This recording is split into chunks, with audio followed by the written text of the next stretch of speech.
Good evening, and welcome to another live WDCB broadcast from the PianoForte Studios, 1335 South Michigan Avenue in Chicago. I'm Barry Winograd, and this evening's special broadcast from PianoForte is part of WDCB's Artist Interview Series, which is made possible in part by a grant from the Illinois Arts Council Agency.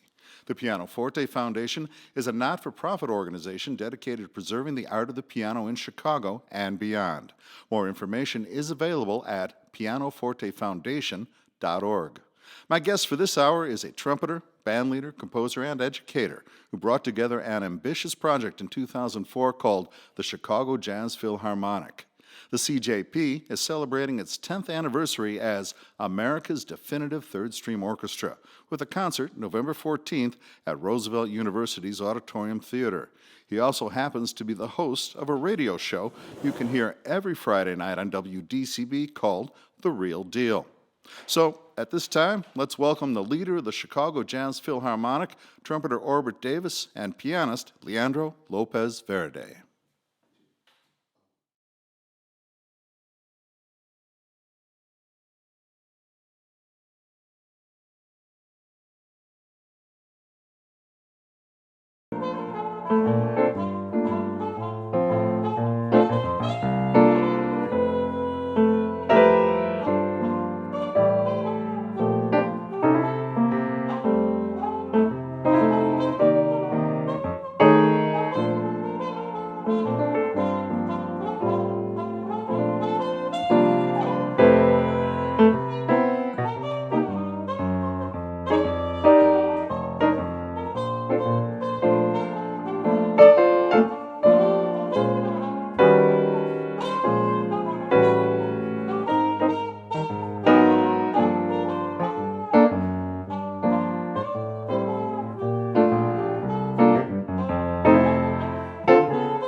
trumpeter Orbert Davis and pianist Leandro Lopez Varady. And good evening, Orbert. Welcome to WDCB. Well, thank you. It seems strange being on the air on a Wednesday night. Oh, for both of us. I'm thinking it's Friday, but no, it's not. Okay. Oh, all right. Well, it can be any day we want it to be, That's right? fine. But congratulations first, 10 years of the Chicago Jazz Philharmonic. Yeah. It's hard to imagine. I mean, we take things one day at a time, 1 year at a time, Sure. one concert at a time. But just to be here with such a lofty dream 10 years later is something we're very proud of. Well, let me ask you then, let's get right to it. The dream, where did it come from? How were you inspired?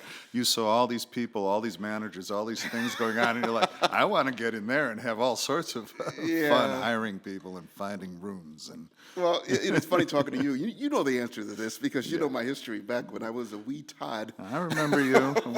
we should tell folks we've known each other better than 30 years. Oh, man. Yes. Earlier off the air, we were talking about playing at the Wise Fools many years ago, which is right around the corner from DePaul University, where I went to school. And actually was that was my classroom, because Monday night was the off night, where musicians, studio musicians and pit orchestra musicians would just come on Monday and play. And that's really where I learned. But I got a chance to live in both those worlds, because shortly after playing at the Wise Fools, I became a studio musician. So here I am playing with my idols, Art Hoyle and Bobby Lewis and, oh man, Danny Barber, Ron Friedman. So I see them on Monday night and I do sessions during the week. But the thing about playing in the studio is that we never know what to expect. So many times a musician has to be prepared to play classical or play jazz. So that was sort of the start of me living in both those worlds. Mm-hmm. And what inspired the Chicago Jazz Philharmonic? What made you want to get together 20, 30, 40 guys or More like gals, 60. musicians, 60, whatever, and have them play your music? It's like a triple big band. Yeah. Later in my career, I started actually ghostwriting for a couple companies, and even doing string arrangements on house music projects. And I really got hooked into the writing, the composing, particularly the orchestral side of things. So during the day, I would often compose for full orchestra for like a double-mint commercial or something, and then at night playing jazz. So when the call came to perform at 2004 Chicago Jazz Festival, the invitation from the Jazz Institute of Chicago, I had already written a couple pieces for jazz quintet and orchestra. So, I was talking to my business partner, Mark Inger, and I always run ideas through him, and he'll look at me like I'm crazy. But next thing you know, we're booking this orchestra at Chicago Jazz Festival. And it's been on the up and up since then. Yeah, absolutely. It's been quite a ride. Yeah, and you have different sizes of the Chicago Jazz Philharmonic that you work with. And on November 14th at the auditorium, what size ensemble are you going to bring? That will be the full ensemble. So we're talking almost 60 people. And guests. And special guests. Yeah. It's going to be a flashback of 10 years. One amazing thing that we had the opportunity to do over the last 10 years is to make every concert a special event, which means I would do some serious composing to write a world premiere for each concert, basically. So we're talking to Nelson Mandela. We did a couple of tributes to Ella Fitzgerald, and a collaboration with River North Dance featuring music inspired by Cuba. And, it's just, the 14th is going to be a flashback party. Mm-hmm. Yeah. Well, I know you have Tammy McCann coming, right? No, Dee Alexander. Oh, Dee Alexander's coming. And All Bobby right. Wilson. Bobby Wilson. Skokie Slim. What's that? Skokie Slim. Howard Levy. Howard Levy. Yes. Skokie Slim. I'm like, oh yeah. I thought you'd know that name from years ago. All right. The blues name. But no, this is a concert establishment. So. Oh, okay. Sorry. I've worked that joint. I know what it's like. But Ari Brown, Wata Bolden, we have Trey Dumas and Brill Barrett tap dancing. That's going to be a special moment. I shouldn't give it away, but maybe it'll entice people to come. We're going to do a tap challenge over Aaron Copland's rodeo. Yeah. Yeah, so a little country western, All right, well, we'll talk a little bit more, but we got to get you to play a little more now. You was that Miles's tune or Mulligan's? Miles's tune. Yeah. Well, Miles always gets credit, once he plays it. Everybody, that's a Miles tune. Yeah, all right. So where are we going to next? Let's see. How about a little blues? Since Sounds good. Miles will go back to Clifford Brown. All right. This is Orbert Davis and his trumpet, and excuse me, Leandro Lopez Varady. No, I'm getting a dry throat here. It's WDCB.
That's called Sandu.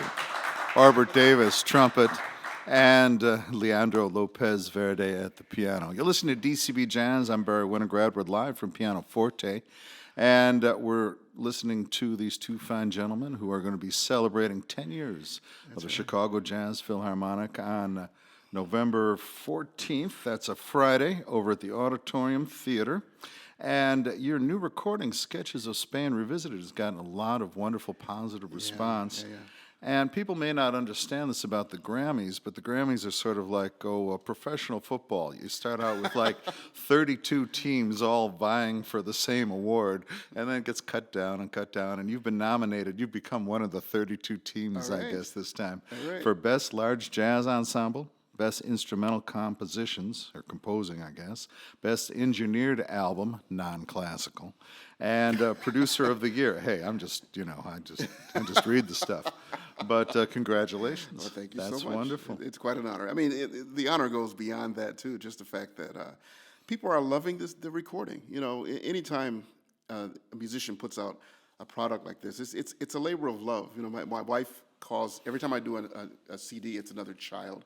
You know, a child that she doesn't necessarily have to the birthing process, but but it's just, it becomes a part of you, and this again was very special because of the fact that it's third stream. You know, it's classical and jazz. It's the very nature of what Chicago Jazz Philharmonic is all about. But you know, we were talking earlier the fact that we have a 60-piece, the full orchestra, but then the chamber ensemble can take the shape of whatever specific pieces that we're playing. So the Sketches of Spain, I lived that work years ago with a former boss of both of ours, Mr. William Russo. Yes. And I got a chance to live that work, soloist, but also in terms of composer. And so I stripped it, put it back together, and decided that I'd do it something totally different with this work. And it's been very well received. Well, that's wonderful. And Sketches of Spain, besides the fact that Bill Russo, worked you to the bone on it, obviously Miles and Gil did many different recordings together, and Gil himself, some wonderful third stream recordings on his own.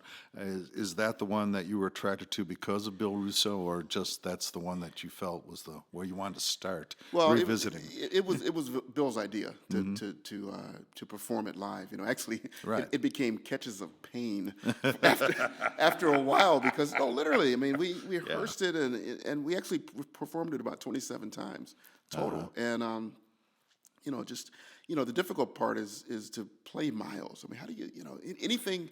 If any trumpet player tries to play like Miles, it becomes cliche, and it's like. Well, I would think Miles would say to you, "Orbert, play Orbert." Right. Exactly. Yeah. But I did my thing. You do your thing. Yeah. It took me a while to really understand that and to live, what to experience what Miles experienced, but my way. Mm-hmm. Yeah. Mm-hmm. And will we hear part of Sketches of Spain or any of that on November 14th? Of course. I actually reorchestrated the third movement for a full orchestra, so I'm actually excited to hear that myself. I'm sure you'll have 20 or 30 rehearsals before you get there. No, just a few. The musicians are amazing. I mean, you're hearing Leandro tonight. Just it's funny what third stream has done to me is really opened up my perspective in terms of music and stripping genres. So, because even now playing with Leandro, I feel as though that we're Chicago Jazz Philharmonic because what we're interpreting is just with two musicians, but we take this concept and next Friday we'll do the same thing basically with 60 people. But it's the same sensitivity and sort of the same aesthetic as well. Mm-hmm, mm-hmm. And do you get to perform in a duo setting very often, or with Leandro in particular? Well, I think tonight we're going to start the group, right, Leandro? We have to do this more. I think one other time my home church down in Moments, Illinois, invited me to come and speak, be a speaker. And I said, I can't speak unless I play as well. So you're speaking through your horn. Yeah, I hear you all the time. I gave a little sermonette, and Leandro played, and man, we had a ball. All right. Yeah, so we're going to continue doing this. Well, let's continue with the ball. What's up next? All right. Well, so speaking of which, you want to do something like Just a Closer Walk, just a little bit of that, just to. Just a closer walk with thee. Just a closer walk with thee. This is Orbert Davis and Leandro Lopez Varady. And here we go.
Just a closer walk with the Orbert Davis, Leandro Lopez Varady. It's DCB Jazz, and we're here live at the PianoForte, 1335 South Michigan Avenue in Chicago. I'm Barry Winograd, and I know that we're talking about Chicago and the Auditorium Theater, but you also have a special trip on the horizon. I believe you're going to the island of Cuba, aren't you? Actually, we're going to Poland and then Cuba. Oh, okay. Well, I'll tell you a little see bit about, the world. A little about both. Just 4 years ago, again, by invitation of Lauren Deutsch from the Jazz Institute of Chicago, she has a program called Made in Chicago. And a few years ago, she and the producer there decided to bring Chicago Jazz Philharmonic there to work with students. So we had a 60-piece orchestra. These kids were amazing, college-age students, and just so it was just phenomenal on so many levels. But we're going back to work with a chamber ensemble, similar to ours. So we're bringing back sort of a reunion with 20 of those kids. I call them kids. They're like 25 years old now, but it's remarkable. I've even keeping in touch on Facebook and just to go back and see them and talk about life and play some serious music. Each one of those students were virtuosos in their own right. It was unbelievable. I wish I could have brought them all back home. Wow. But the trip that you're talking about is Cuba. Mm-hmm.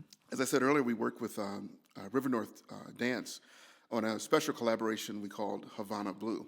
And so our research was to actually go to Cuba. I mean, why not? If I'm going to write Cuban music, I need to go to the source. So. It's much better than Miami, yeah. Yeah.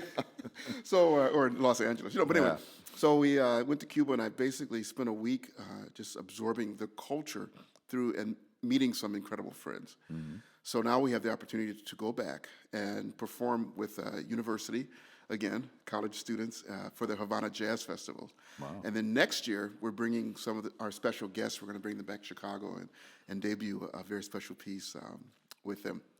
And just now I'm just addicted to watching documentaries on Cuba, and it's a shame that it's so close, but we're so distant. And it's the mother of the music that we call Latin jazz. When Dizzy created the incredible collaborations in the 40s, I mean, that became sort of the backdrop of what we know as salsa, Latin jazz today. But it's amazing. It was amazing. And, Candido is still alive? Yes. He's 92 and just 92. Put out a new recording. It's amazing. Yeah, that's amazing. I saw that, So let me ask you, when you go to Poland, and we won't talk about Cuba because it's closer to the States, how is the understanding of performing jazz in those youngsters that you work with? Do they have a grasp of how to present it? Well, they do now. Okay. What was amazing was I went with the first 2 days of a week performance, a week trip. The first 2 days I was just working with the full orchestra on concepts of jazz. They How knew to nothing. swing? They knew nothing. They didn't know how to swing. It was so foreign to them, but it was so much fun getting them to do it. And it didn't take long. We worked through a few scale exercises, and they got it. But once they got it, they owned it. And literally, the rhythm section came, and Ari Brown and Mwata and Nikki Mitchell came a couple days later. And by Thursday, like 4 days later, they were ready to improvise. I mean, just it's like they were set free from like just something that's been holding them back. But unfortunately, the university itself would not have us back because they said that we showed them a little bit too much freedom. That's what jazz is. But you know, it's amazing. And it's America's freedom in music. right. Yeah. And some of our listeners will remember when I was the artist in residence for the Jazz Festival 2011, I brought one of the musicians from Poland, Mariana Soroka, played percussion with us. And she was a prime example of someone who, when the first couple of days I wanted her to just kind of play a beat on the bongos to keep time, and she's swinging away. I'm like, where'd you learn that? She said, well, I listened to your CD today. I'm like, oh, no.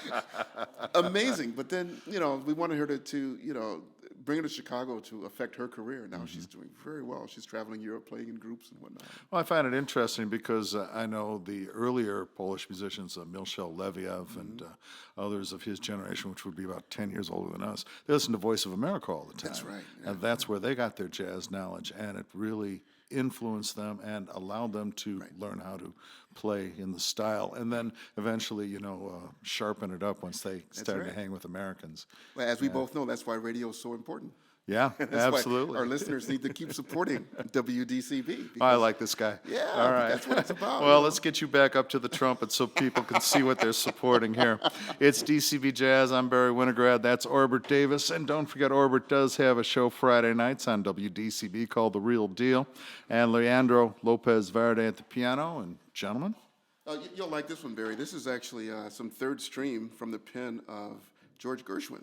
Oh, It's all right. Prelude number 2.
Orbert Davis and Leandro Lopez Varady.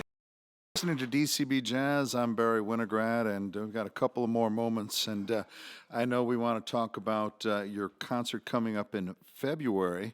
And as a third stream orchestra, that's something that's been going on for a long time. John Lewis, Igor Stravinsky, many have written in that style. And another man who was sort of at the beginning of all that is Gunther Schuller. Sure, he actually came up with the phrase "third stream," Oh, okay. and kind of matter of factly, it was just we have classical as the first stream, jazz as the second stream. Let's call it third stream. But, it never really caught on. I mean, I think a lot of people sort of, I don't know whether resentment or whatever, or just thinking that the two shall never meet, in terms of the classical, the whole classical nature of what we do, particularly in America, is to put the composers on a pedestal and play it exactly like they want it played, never changing, never altering. But then also the jazz purists just want to keep it swinging. But the jazz purists never understood that Jelly Roll Morton and Duke Oh, my Ellington, goodness. all the early players, they knew their classical you better music. believe it. And they developed jazz along with that. That's right. And marching band and everything else that they were experiencing right. as young men. Think or of young James musicians. Reese Europe. Think what Yeah. But there's so much that James we B. feel. Johnson. That's all, man. We'll spend the next hour. Matter of fact, we're Yeah, gonna well, do a we've show. only got about 60 seconds. Oh so. man, we got to do a third stream show. We're going to talk about. Let's do that. We can do it on the real deal. There All you right, go. we'll do that. Let's remind everyone, Orbert Davis is on WDCB every Friday night with The Real Deal. And we want to thank Orbert Davis and Leandro Lopez Varady for being here and broadcasting with us live from PianoForte Studios in Chicago. You can applaud, it's okay. The Chicago Jazz Philharmonic's upcoming 10th anniversary celebration concert at the Auditorium Theater takes place on Friday, November 14th. More information available at chicagojazzphilharmonic.org. Tonight's Artist Interview Series broadcast is made possible in part by a grant from the Illinois Arts Council Agency. We'd like to thank, as always, Thomas Zoles and Victor Lejeune from the PianoForte Foundation. And this Friday, here at PianoForte, is an event featuring musicians from Chicago and France called Take It to the Bridge, featuring Robert Irving III, Ari Brown, Marquise Hill, Jeff Parker, and a trio of French musicians. You can find out more information about everything happening at PianoForte online at pianofortefoundation.org. Also, thanks to Ken Scott, Bruce Oscar, Clarice Kavoris, and Dan Bindert at WDCB for production assistance. And thanks again to Orbert Davis and Leandro Lopez Varady for joining us this evening. Stay tuned. We're going to Piano Jazz. Marion McPartland's guest today, Kenny Drew Jr. That starts at 7 p.m. I'm Barry Winograd. Get out there and support live jazz, and thanks for being with us here at 90.9 FM.